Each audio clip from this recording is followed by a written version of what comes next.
Hello students, let's complete our chapter 7, Heat Transfer in Nature. You have learnt in grade 6 science textbook Curiosity that the sun is the main source of the heat for the earth. You have seen your parents drying wet clothes on the cloth line at home. Wet clothes dry faster on a sunny day since the heat from the sun makes the evaporation of water faster. Thus, heat from the sun plays an important role in the evaporation of water, be it from clothes drying on a line or from water bodies like oceans and lakes. Let us look at the phenomenon of water cycle to understand this in more detail. तो हम सब grade 6 में पढ़ चुके हैं कि जो सन है वो हमारी पृथ्वी पे ऊर्जा का मेन सोर्स है। हमारी पृथ्वी में जितनी भी ऊर्जा है वो सन से आती है, डायरेक्टली या इनडायरेक्टली। ठीक है, तो जो आपने घरों में देखा होगा, जो कपड़े सुखाए जाते हैं तो जब धूप होती है तो वो तेजी से सूखते हैं, और जब छाया होती है या बारिश का मौसम होता है तो वो स्लो सूखते हैं।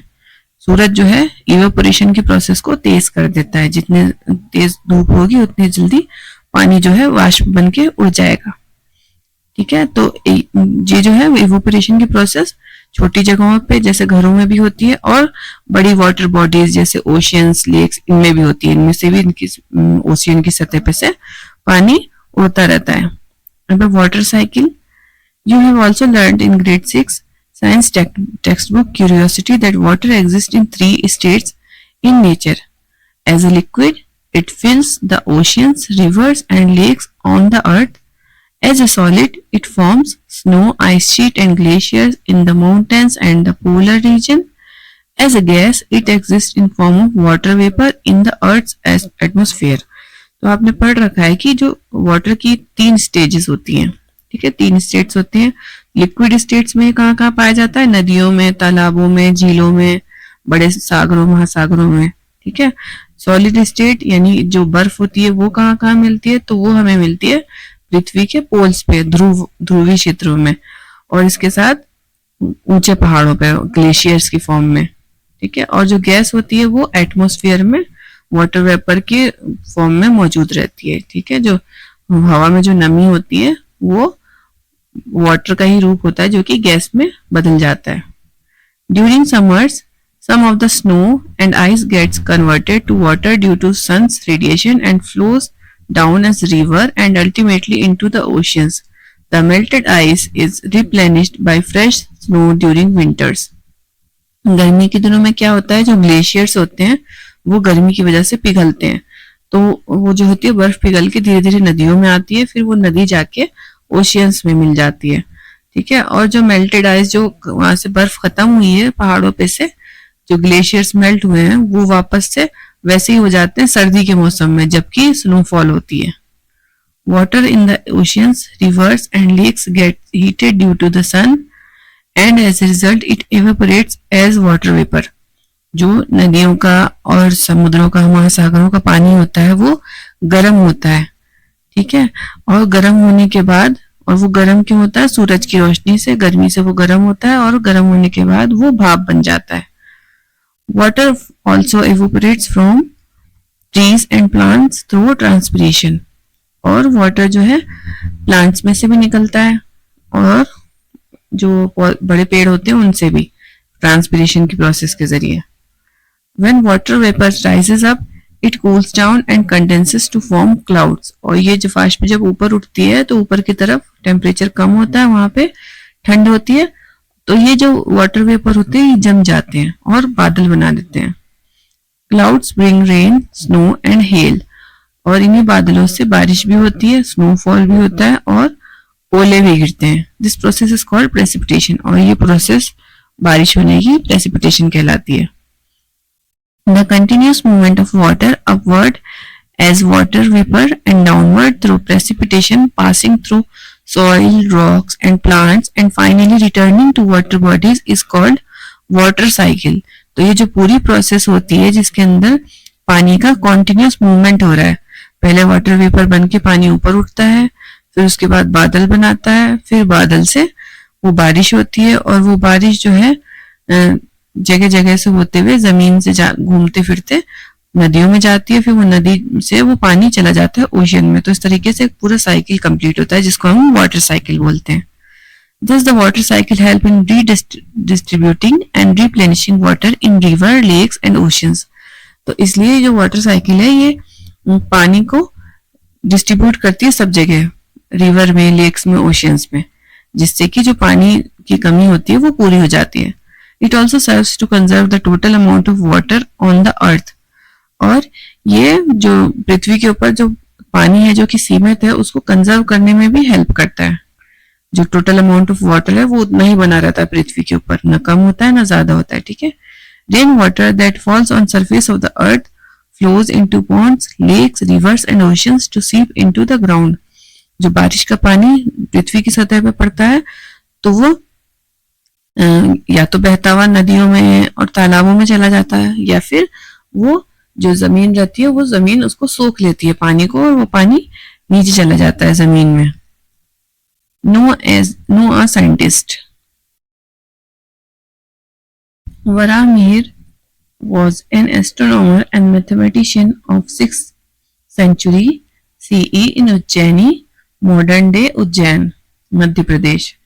In his work Brihat Samhita, he gave method for predicting seasonal rainfall.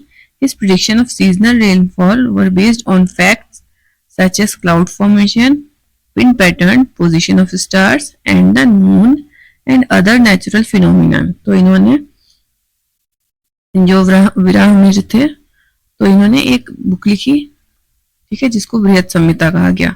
तो उसमें उन्होंने बारिश की प्रिडिक्शन का तरीका बताया कि बारिश होने वाली, तो उसका हम कैसे पता लगाएं कि बारिश होने वाली। तो उसके कई सारे उन्होंने तथ्य बताए कि जिनको ध्यान में रख के हम बता सकते हैं कि बारिश होने वाली है या नहीं।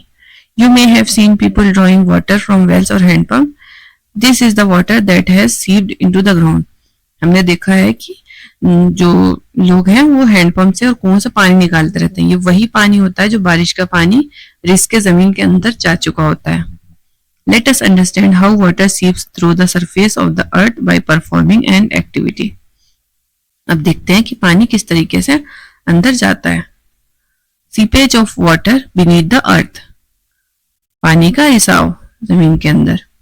Take 3 transparent used plastic bottles of 1 litre capacity, cut them in middle and make a small hole in cap of each bottle. ठीक है, तो 3 बॉटल्स लेनी है और उसके अंदर उसको आधा काट देना है, उनके ढक्कन में छोटा सा छेद कर देना है।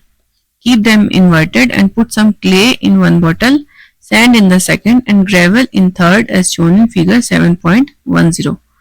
तो आपको क्या करना है, इसमें एक में तो क्ले भर देनी है, दूसरे में सैंड यानी बजरी और तीसरे में ग्रेवल कंकड़ छोटे वाले वो भर देना है। Place 3 identical beakers below each bottle, add 200 ml of water to each bottle. सब बॉटल्स जो है उसके अंदर 200 ml वाटर भरना है और नीचे की तरफ बीकर रख देना है। Predict the amount of water flowing out of each bottle. इनमें से आप अंदाजा लगाइए कि इसमें कितना पानी बाहर निकलेगा। Collect the water that flows through each bottle for 10 minutes. Compare the amount of water that comes through each bottle. अब हम कंपेयर करते हैं कि किसमें से कितना पानी निकला है। पहले प्रिडिक्शन लिखना है आपको जो लगता था वो, और ऑब्जर्वेशन आपने जो ऑब्जर्व किया कि कितना कितना पानी निकला है। Do your finding match with your predictions? You may have observed that water seeps fastest through gravel, slower through sand and slowest through clay. तो आपने ऑब्जर्व किया होगा कि जो वाटर है वो कंकड़ों में से तो बहुत तेजी से निकल जाता है और बजरी में उसके मुकाबले थोड़ा सा स्लो स्पीड से, ठीक है, और सबसे ज्यादा स्लो क्ले में से निकलता है। Why is it so? The spaces between gravel particles are wider when compared to those in sand and clay. जो ग्रेवल पार्टिकल्स होते हैं उनके बीच में जो जगह होती है वो ज्यादा होती है, ठीक है, ज्यादा जगह में से ये पानी आसानी से निकल जाता है। Hence water can seep through the gravel more easily. ज्यादा आसानी से पानी नीचे छन के चला जाता है। In this way water seeps beneath the surface of earth. This process of surface water seeping through soil and rocks is called infiltration. तो पानी का ये छन के जमीन में चला जाना infiltration कहलाता है। Water can infiltrate more readily if the spaces between soil and rock particles are wider, open and interconnected. अगर जो मिट्टी है उसमें वो इस तरीके की है कि उसके अंदर बड़े बड़े रॉक पार्टिकल हैं जिसमें बड़े स्पेसेस है बीच में, यानी वो जो कंकड़ पत्थर है उनके बीच में ज्यादा जगह छूटी हुई है और वो जो पत्थर है वो इंटरकनेक्टेड आपस में जुड़े हुए हैं, तब फिर पानी जो है तेजी से छन के नीचे जाएगा. The water that seeps through gets stored in pores, spaces of sediment and the opening in rocks beneath the surface as groundwater.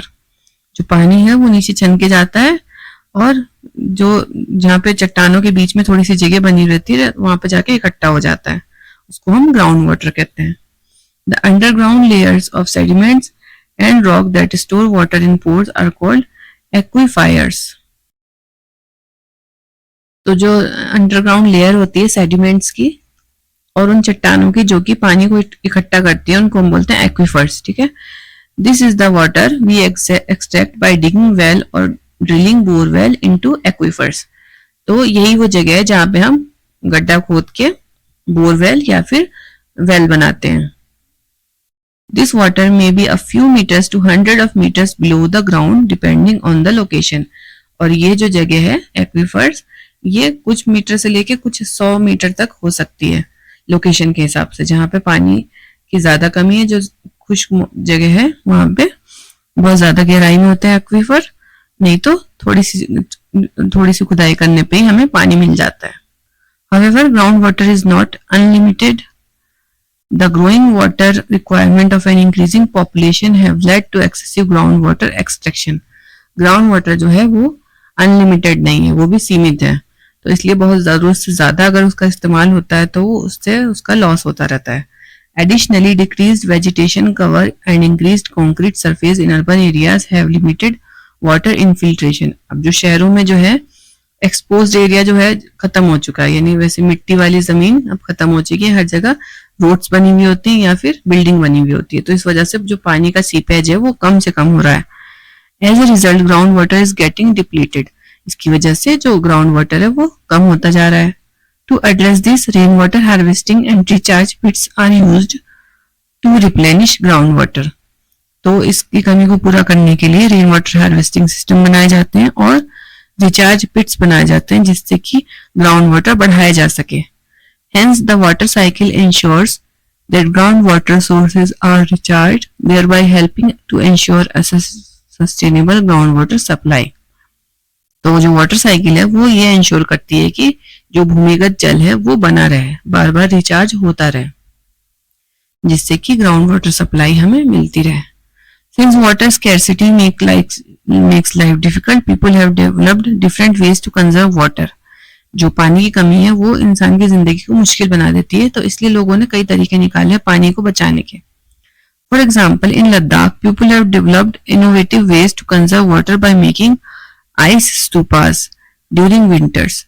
तो सर्दियों के दिनों में लद्दाख में क्या किया जाता है, आइस स्तूप बना दिए जाते हैं पानी को बचाने के लिए. Ice stupa during the spring season in Ladakh stream often dry up leading the scarcity of water as the heat from the sun radiation is not enough to melt the snow on the mountains. तो जो spring season होता है, जो सर्दियों के बाद का मौसम होता है, तो उसमें क्या होता है, धूप इतनी तेज नहीं होती कि वो बारिश के जो पहाड़ों के ऊपर जो बर्फ है उसको मेल्ट कर सके. धूप हल्की होती है तो उस टाइम पे इनको पानी की कमी होती है. During winters water from mountain stream is channel down through underground pipes. This water is then spread into cold air. सर्दी के मौसम में क्या होता है, जो पानी पहाड़ों पे से आ रहा होता है तो उसको पाइप के जरिए ले जाया जाता है और उसको ठंडी हवा में छोड़ा जाता है. As it falls it freezes due to extremely low temperature. और जैसे ही पानी पाइप से बाहर आता है तो ठंड की वजह से वो जमने लगता है. This ice builds up layer by layer creating a tall cone shaped structure called ice stupa. और इस तरीके से पानी जब बहता रहता है और जमता रहता है, जैसे ही बाहर आता है पाइप से इस तरीके से वो जमता जाता है और एक स्तूप का शेप फॉर्म कर लेता है जिसको हम आइस स्तूप बोलते हैं. The ice stupa melts slowly during spring providing water for farming and other needs through out the summer. और ये जो आइस स्तूप है वो धीरे धीरे मेल्ट होता रहता है जिसकी वजह से जो पानी है जो स्प्रिंग के सीजन में किसानों को अपनी खेती बाड़ी करने के लिए मिल जाता है. तो इसी के साथ चैप्टर फिनिश होता है। मिलते हैं नेक्स्ट वीडियो में। Thanks for watching.